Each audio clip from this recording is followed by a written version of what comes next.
आज के इस वीडियो में हम शेरशाह सूरी के भू राजस्व सुधारों पर बात करेंगे। शेरशाह सूरी के जीवन परिचय, उसके उत्थान, उसके प्रशासनिक सुधारों की चर्चा हम पिछले वीडियोज़ में कर चुके हैं। शेरशाह सूरी ने जितने भी सुधारों को लागू किया, चाहे वे प्रशासनिक सुधार हों, चाहे वे न्याय सुधार हों, सैनिक सुधार हों, भू राजस्व सुधार हों, उनमें उसके भू राजस्व सुधार सबसे महत्वपूर्ण हैं। भू राजस्व का मतलब क्या होता है? लगान। और शेरशाह ने लगान व्यवस्था जो की वो मुख्य रूप से रैयतवाड़ी थी। रैयतवाड़ी का मतलब था सीधे किसान से बात करें आप, बीच में कोई मध्यस्थ ना हो, न ज़मींदार न जागीरदार, सीधे आप किसान से संपर्क करें।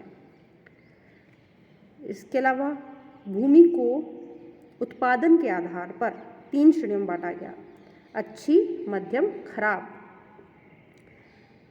और तीनों ही श्रेणियों की औसत उपज का 1/3 भाग लगान के रूप में निर्धारित किया।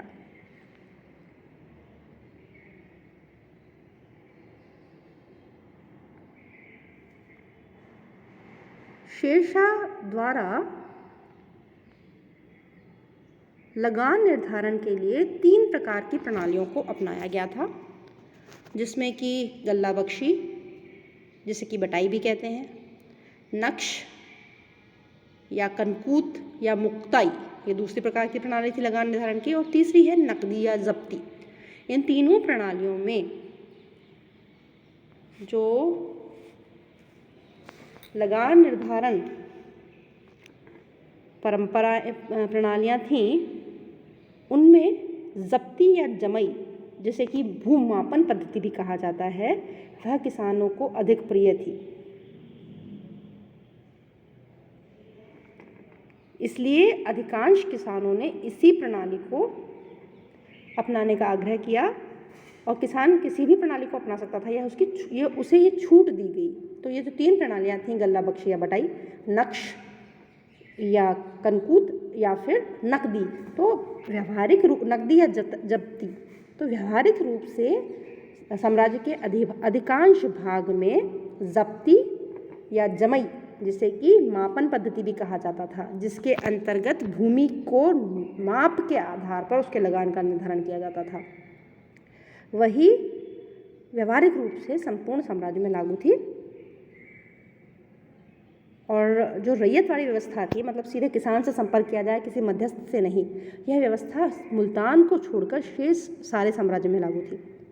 मुल्तान में शेरशाह ने भू राजस्व निर्धारण और संग्रह के लिए वहाँ पहले से ही चली आ रही भू राजस्व प्रणाली, जिसे कि बटाई कहा जाता है, गल्लाबख्शी, बटाई या हिस्सेदारी की प्रथा को चलने दिया, और वहाँ उत्पादन का 1/4 लगान के रूप में वसूल किया जाता था, जो अन्यत्र कहीं परिचित नहीं था।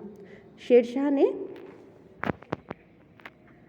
लगान निर्धारण में उदारता बरती, किंतु लगान की वसूली में उसने कठोरता को अपनाया।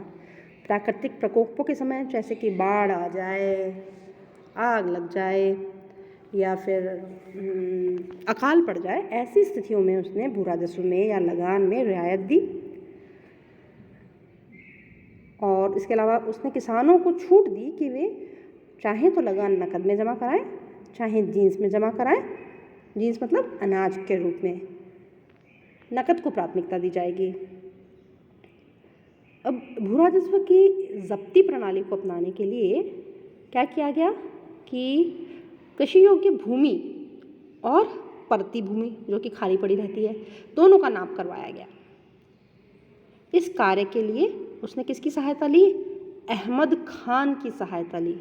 और अहमद खान ने हिंदू ब्राह्मणों की मदद से ये भूमि मापन का काम पूरा करवाया। और भूमि माप के लिए कौन सा पैमाना इस्तेमाल किया गया? शेरशाह ने भूमि की माप के लिए सिकंदरी गज, जिसे कि क्या कहा जाता था उस समय? गज ए सिकंदरी, जिसका नाप क्या था? 32 इंचेस या फिर 39 अंगुल। उंगली से नापते ना, तो 39 अंगुल या फिर 32 इंचेस, इसका इस्तेमाल किया, गज़े सिकंदरी का, और सन की डंडी का उपयोग करवाया। सन आप समझते हैं, जिससे कि सूतली और बोरियां बनती हैं, उसको बोलते हैं सन। सन की डंडी का प्रयोग करवाया। शेरशाह ने संपूर्ण साम्राज्य से उत्पादन का 1/3 भाग कर के रूप में लिया। कैसे लिया भाई? भूमि को तीन प्रकारों में बांट दिया गया। किस आधार पर? उत्पादन के आधार पर, अच्छी, मध्यम, खराब।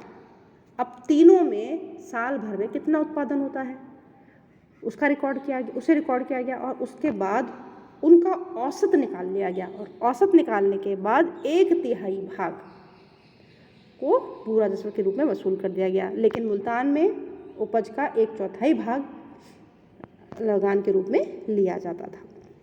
इसके अलावा भू राजस्व के अलावा किसानों को 2 अन्य कर भी देने होते थे। कौन से कर भाई? ये कर थे जरीबाना। जरीबाना मतलब सर्वेक्षण शुल्क। भाई राज्य को वैज्ञानिक रूप से भू राजस्व का निर्धारण करना था। इसके लिए शेरशाह ने ज़ाब्ती प्रणाली को या जमई प्रणाली को अपनाया। ये प्रणाली क्या थी? इसमें भूमि को नापने के बाद भू राजस्व का निर्धारण किया जाता था। तो भाई भूमि को नापना तो पड़ेगा, और इसके लिए उसने अहमद खां को नियुक्त किया था भूमि को नापने के लिए। तो इस सब में खर्चा तो आ रहा था, तो इस खर्चे को कहाँ से निकालेगा राज्य? तो भू सर्वेक्षण के लिए, भूमि के नापन के लिए, मापने के लिए जो खर्चा आता था वो किसानों से ही वसूल किया जाता था। उसे क्या कहते थे? जरीबाना। और एक और दूसरा नया कर था, वो था महासिलाना। महासिलाना क्या होता है? भू राजस्व कर जो एक एक किसान दे रहा है। अभी तक तो जमींदार की या जागीरदार की का उत्तरदायित्व था भू राजस्व एकत्र करके सुल्तान तक पहुंचाने का। लेकिन शेरशाह ने रैयतवाड़ी व्यवस्था को अपनाया। रैयतवाड़ी व्यवस्था में सुल्तान सीधे रैयत से जुड़ता है, किसान से जुड़ता है। बीच में कोई भूमि मध्यस्थ नहीं होते, किसान से सीधा कर वसूल किया जाता है प्रशासन द्वारा। तो प्रशासन का भार बढ़ गया ना, क्योंकि किसान ज़्यादा हैं, ज़मींदार कम हैं। तो पहले तो ज़मींदार भू राजस्व वसूलेगा और फिर वो राजकोष में जमा करा देगा। लेकिन शेरशाह ने नई व्यवस्था लागू की है, तो उसमें शेरशाह के प्रशासन को ही कर वसूल करने पड़ते थे, तो उसका भी खर्चा आता था। अतः महासिलाना यानी कि कर वसूल करने में आने वाले खर्च को निकालने के लिए जो शुल्क लगाया गया था, वो कर संग्रह शुल्क नामक कर भी किसानों को देने पड़ते थे। अब जरीबाना कितना था? जितना किसान भू राजस्व देता था उसका 2.5% जरीबाना था। और महसिलाना कितना था? किसान जितनी कर संग्रह शुल्क देता था, किसान जितना उपज देता था, भू राजस्व देता था, उसका 5% महासिलाना नामक कर के रूप में उसको देना होता था। जरीबाना भू राजस्व का 2.5%, महासिलाना भू राजस्व का 5% देय होता था। किसानों को सरकार की ओर से पट्टे दिए जाते थे। अभी भी तो मिलते हैं ना। आपके पिताजी अगर कोई ज़मीन खरीदेंगे या आप कुछ सालों बाद कुछ ज़मीन खरीदेंगे तो आपको ज़मीन का पट्टा चाहिए होगा ना। तो उसी तरह से किसान को सरकार की ओर से पट्टे दिए जाते थे, जिससे उनको वर्ष में निश्चित लगान देना पड़ता था। भाई पट्टे के हिसाब से एक बार ज़मीन को नाप लिया गया, उस नाप का पट्टा जारी हो गया, तो उसी के हिसाब से फिर आपको लगान देना होगा। किसान कबूलियत पत्र द्वारा, कबूलियत माने स्वीकार करना, किसान कबूलियत पत्र द्वारा पट्टे को स्वीकार करता था। तो आपने अब तक के इस वीडियो में जो भी सुना, होपफुली आपको समझ में आया होगा। और ये बहुत ही व्यवहारिक अप्रोच शेरशाह ने अपनाई है, और इन भू राजस्व सुधारों से किसानों को बहुत राहत मिली। क्योंकि जो भूमध्यस्थ होते हैं, ज़मींदार, जागीरदार, सामंत, ये किसानों को बहुत चूसते हैं, किसानों से बहुत ज़्यादा लगान वसूल करते हैं और तरह तरह के और कर भी वसूल करते हैं। तो किसानों पे बहुत भार पड़ता है, तो किसानों को बहुत राहत मिली। और दूसरा, राज्य की आय भी बढ़ी, क्योंकि पहले बहुत बड़ा आय, जो लगान का बहुत बड़ा हिस्सा था वो ज़मींदार अपने पास रख लेते थे। लेकिन अब ज़मींदारों को कुछ मिलना ही नहीं है इसमें, तो राज्य की आय भी बढ़ी। ज़मींदारों और जागीरदारों के प्रभाव में कमी आई। ये इन सुधारों का प्रभाव हुआ। ठीक है, तो अगर हम जल्दी से रिवाइज करें शेरशाह की भू राजस्व व्यवस्था को, तो सबसे इम्पॉर्टेंट बात, शेरशाह ने भूमि को 3 श्रेणियों में बांटा, अच्छी, मध्यम, खराब।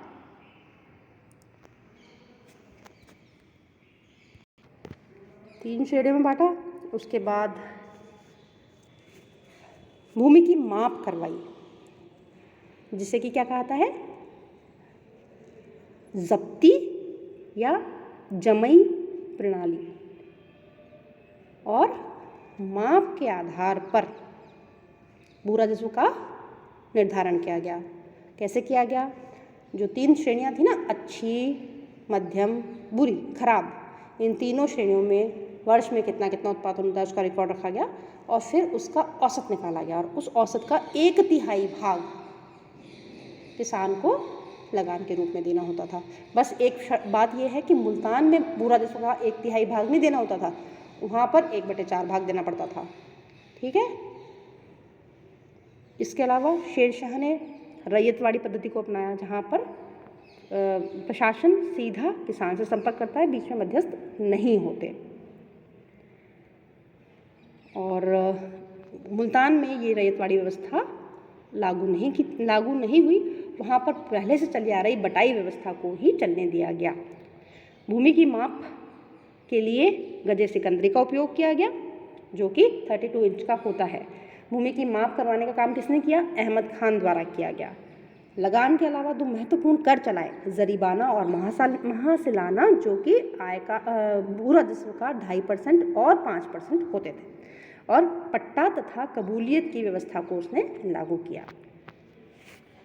इसी के साथ ये वीडियो हम यहाँ समाप्त करते हैं। होपफुली आपको सब समझ में आया होगा, और मैंने PDF भी व्हाट्सएप ग्रुप पे शेयर किए हैं, और आप इस वीडियो और PDF की मदद से अपने नोट्स तैयार कर पाएंगे। Thank you so much.